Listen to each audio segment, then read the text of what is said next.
আমার স্বামী আবার বের হয়েছে। আমি বললাম তো বের হয়েছে কেন, কে আসছে বাড়িতে হামলা করতেছে, টিন ডাঙ্গাডাঙ্গি করতেছে, হয়তো কোনো একটা কোনো খারাপ কোনো কিছু, আমাদের বের হওয়ার দরকার নাই, কি ডাঙ্গায় ভাঙতেছে ওরা চলে যাক, ভাঙবে এই তো। এটা ভেবে বলতেছে বাইরে হওয়ার দরকার। উনি বের হয়েছে, আমার বড় মেয়েটা বলতেছে যে মা আব্বাকে তো মারতেছে। তখন আমি ওই অবস্থায় বের হয়েছি।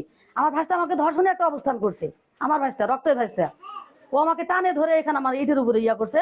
তখন আর আমার মেয়ে আমাকে নিয়ে গেছে ওইখানে।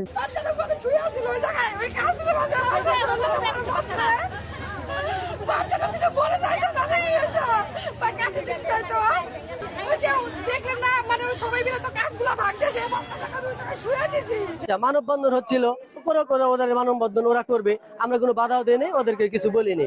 ওরা হুট করে আসে আমার বাসায়, আসে এই যে আমার এই যে ভাঙচুর করছে, যে আমার বাসাগুলো ভাঙচুর করছে, আমাকে মারার চেষ্টা করছে। আমি আত্মরক্ষার জন্য আমি দূরে সরে গেছি। কিন্তু এই মারামারির ব্যাপারে, কালকে যে মারামারির ব্যাপারে আমি কিন্তু মারামারি ঘটনাস্থলেও ছিলাম না।